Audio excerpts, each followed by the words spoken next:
इस वीडियो में बताए गए केसेस मेरे बैंकिंग करियर के व्यक्तिगत अनुभवों पर आधारित हैं।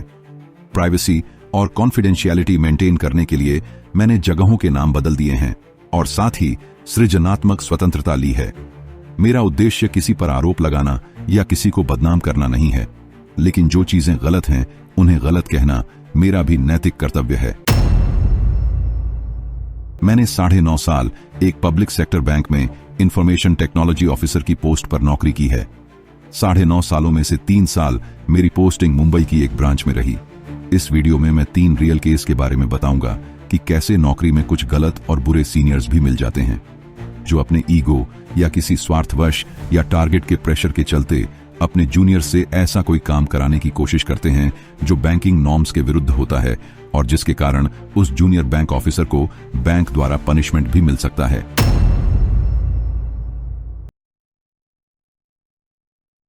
ब्रांच में मेरी यह पहली पोस्टिंग थी।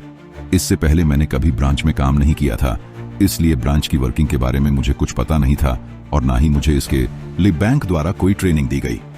इस ब्रांच को ज्वाइन करने के 5-6 महीने बाद क्या हुआ कि ब्रांच का एक सीनियर ऑफिसर 3 हफ्तों की छुट्टी पर चला गया। जब वो छुट्टी पर था तो एक दिन मुझे उसका फोन आता है और वह कहता है कि एक अकाउंट अर्जेंटली खोलना है। आगे वो कहता है कि जिसका अकाउंट खोलना है वो उसका जानने वाला है। मैंने उससे बोला कि अकाउंट खोलना कोई बड़ी बात नहीं है, अभी खुल जाएगा, लेकिन जिसका अकाउंट खोलना है वो बंदा कहाँ है और क्या उसने अकाउंट ओपनिंग फॉर्म फिल कर लिया है। उसने फोन पर कहा कि वो बंदा अभी दिल्ली में है और उसका अकाउंट फॉर्म मेरे पास है। मैं उसे जानता हूं, तुम उसका अकाउंट ओपन कर लो। जब मैं छुट्टी से वापस ब्रांच में ड्यूटी ज्वाइन करूंगा तो अकाउंट फॉर्म तुमको दे दूंगा। मैंने उस सीनियर से कहा कि यदि ऐसे ही अकाउंट खुलता है तो लोग अकाउंट खोलने के लिए ब्रांच क्यों आ रहे हैं, अकाउंट फॉर्म क्यों फिल कर रहे हैं, जिसका अकाउंट ओपन करना है वो कौन है, क्या करता है, आईडी और एड्रेस प्रूफ है कि नहीं, इन सब के बाद ही अकाउंट ओपन किया जाता है। आपके पास यदि उसका अकाउंट फॉर्म है तो 2-3 पेज की फोटो खींचकर मुझे व्हाट्सएप कर दीजिए, इस बेस पर अकाउंट ओपन कर देता हूं। मेरे पास कुछ तो कस्टमर की डिटेल्स और डॉक्यूमेंट होने चाहिए। ऐसे कैसे मैं बैंकिंग एप्लीकेशन में अपनी आईडी से किसी का अकाउंट खोल दूं। अब वो सीनियर मुझसे कहता है कि बैंक में मैं तुमसे सीनियर हूं, तुम मैनेजर हो और मैं सीनियर मैनेजर हूं, क्या तुम अपने सीनियर की बात नहीं मानोगे? अभी इसका अकाउंट ओपन करो और अकाउंट नंबर मुझे व्हाट्सएप करो। ऐसा सुनकर मैंने फोन काट दिया। बिना कस्टमर को देखे जाने और बिना जेन्युइन डॉक्यूमेंट्स के मैंने वो अकाउंट नहीं खोला। जब वो सीनियर छुट्टी से वापस ब्रांच में ड्यूटी ज्वाइन करता है तो उसने इसके बारे में कोई बात नहीं की।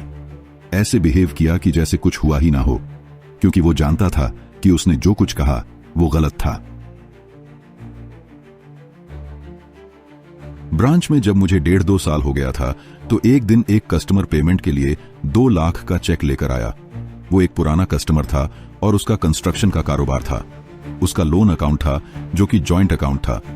जब मैंने वो चेक देखा तो उसमें एक ही सिग्नेचर था, दूसरे अकाउंट होल्डर का सिग्नेचर नहीं था।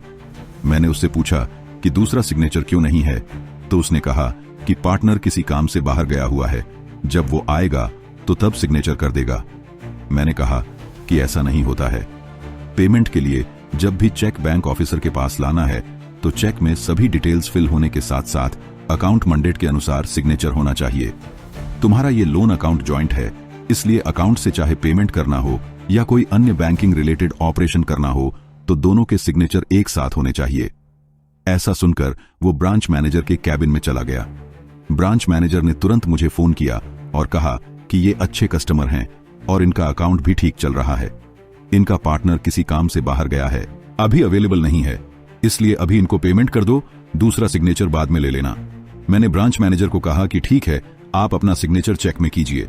उसने कहा ठीक है, मैंने अपना सिग्नेचर कर देता हूं और इन्हें पेमेंट कर दो। जब वो कस्टमर ब्रांच मैनेजर के कैबिन से वापस मेरी सीट पर आया तो मैंने देखा कि ब्रांच मैनेजर ने पेंसिल से अपना सिग्नेचर किया था। किसी भी नौकरी में क्या कोई अधिकारी आधिकारिक दस्तावेजों में पेंसिल से सिग्नेचर करता है?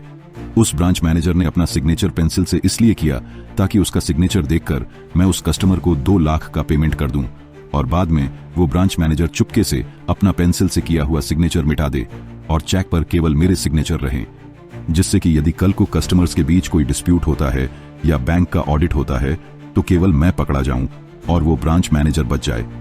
मैंने उस कस्टमर को कोई कैश पेमेंट नहीं किया क्योंकि अकाउंट मैंडेट के अनुसार दोनों पार्टनर्स के सिग्नेचर चेक पर होने चाहिए थे। तीसरा केस फिक्स्ड डिपॉजिट से रिलेटेड है, जिसे शॉर्ट में एफडी कहते हैं। आमतौर पर कस्टमर सेविंग्स के पर्पस से एफडी बनाते हैं, क्योंकि एफडी में सेविंग बैंक अकाउंट से ज्यादा इंटरेस्ट मिलता है। एक दूसरे प्रकार की एफडी होती है जिसे प्लेज रखने के लिए बनाई जाती है। जैसे किसी कॉन्ट्रैक्टर यानी ठेकेदार को किसी सरकारी विभाग से किसी काम का कॉन्ट्रैक्ट मिल गया, तो सरकारी विभाग सिक्योरिटी अमाउंट के बदले में उससे एक बड़े अमाउंट की एफडी प्लेज के रूप में मांगता है। ये एफडी बाद में ठेकेदार को वापस की जाती है जब वो काम पूरा हो जाता है। एक दिन एक बड़ा अकाउंट होल्डर ब्रांच में आया और कहता है कि एक हमारी प्लेज वाली एफडी थी 1 करोड़ की, जो एक सरकारी विभाग में हमने प्लेज की थी, वो एफडी खो गई, इसलिए उस एफडी का दूसरा प्रिंट आउट दे दीजिए। अब ये एफडी यदि नॉर्मल एफडी होती तो प्रॉब्लम की बात नहीं थी, लेकिन ये प्लेज वाली एफडी थी, यानी किसी सरकारी काम का ठेका मिलने के बाद सरकारी विभाग ने सिक्योरिटी अमाउंट के तौर पर लिया था। मैंने ऐसा केस ना पहले सुना था और ना ही इसके बारे में कोई जानकारी थी। हाँ, यदि डीडी खो जाए तो उसका प्रोसेस पता था, लेकिन यदि प्लेज्ड एफडी खो जाए, इसके बैंकिंग प्रोसेस के बारे में मुझे पता नहीं था, ना ही मेरे किसी कॉलीग को। मैंने कस्टमर को वेट करने को कहा। मैंने सोचा ब्रांच मैनेजर को पता होगा। मैंने ब्रांच मैनेजर के कैबिन में फोन लगाया। ब्रांच मैनेजर ने कहा कि एफडी खो गई है तो दूसरा प्रिंट निकाल कर दे दो। ब्रांच मैनेजर की बातों पर मुझे भरोसा नहीं हुआ, क्योंकि यदि ऐसे ही कोई कस्टमर 10 एफडी खो देता है तो क्या हर बार उसे इतनी इजीली एफडी का प्रिंट आउट दे देंगे? उस एफडी का अमाउंट 1 करोड़ था। इसलिए मैंने कस्टमर को वेट करने को कहा और बैंक के मैनुअल्स और गाइडलाइंस में सर्च करना शुरू किया कि ऐसे केस को कैसे हैंडल किया जाता है। लकीली मुझे बैंक के मैनुअल में इसकी गाइडलाइन मिल गई। गाइडलाइन ये थी कि यदि कस्टमर ने प्लेज्ड एफडी खो दी तो डुप्लीकेट एफडी देने के लिए कस्टमर की ओर से एक एप्लीकेशन आएगी जिसमें ओरिजिनल एफडी खोने का कारण देना होगा। यदि किसी सरकारी विभाग से वो एफडी खोई है तो उस सरकारी विभाग को भी बैंक को लिखकर देना होगा कि वास्तव में एफडी खो हो गई है और बहुत कोशिश करने के बाद भी नहीं मिल रही। डुप्लीकेट एफडी प्रिंट करने की मॉनिटरी लिमिट ब्रांच तक उस समय 2 लाख थी। 1 करोड़ या इससे अधिक की एफडीएनबीजी यानी नेशनल बैंकिंग ग्रुप से अप्रूव होने पर ही ब्रांच डुप्लीकेट एफडी प्रिंट कर सकता है। ये सब बातें मैंने उस कस्टमर को बता दी। पहले वो कस्टमर मानने को तैयार नहीं था। उसने कहा कि मेरे पैसों की एफडी है, मैं जितनी बार चाहूं उतनी बार प्रिंट ले सकता हूं। मैंने कहा कि ये नॉर्मल एफडी नहीं है, बल्कि प्लेज्ड एफडी है। सरकारी विभाग से कोई कॉन्ट्रैक्ट मिलने के बाद सिक्योरिटी अमाउंट के रूप में उस सरकारी विभाग ने ये प्लेज्ड एफडी आपसे मांगी है। ऐसा भी तो हो सकता है कि डुप्लीकेट एफडी के आधार पर आप उसी सरकारी विभाग में या किसी और डिपार्टमेंट में कोई दूसरा कॉन्ट्रैक्ट ले रहे हों। एक प्लेज्ड एफडी का यूज केवल एक ही जगह होता है, एक से ज्यादा जगह नहीं। अब कस्टमर को लग गया कि यह लंबा काम होने वाला है। 2-3 दिन के बाद उस कस्टमर का फोन आता है और वह कहता है कि सर, सरकारी विभाग वालों को वो एफडी मिल गई है, कहीं मिसप्लेस्ड हो गई थी।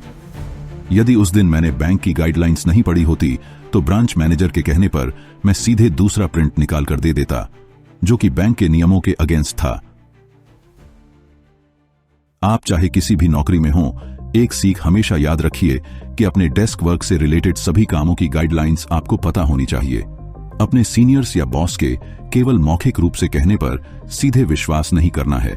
साथ ही किसी भी डॉक्यूमेंट पर सिग्नेचर केवल इसलिए नहीं करना है कि सामने वाला सीनियर या बॉस है। आपको उस डॉक्यूमेंट या टास्क के बारे में पता होना चाहिए। कई बार ऐसा होता है कि जूनियर्स को पूरी जानकारी नहीं दी जाती है और उससे जल्दी जल्दी सिग्नेचर्स या अप्रूवल ले लिए जाते हैं, लेकिन जब वही डॉक्यूमेंट सीनियर्स के सामने जाता है तो वे उसे ध्यान से पढ़ने के बाद ही साइन करते हैं।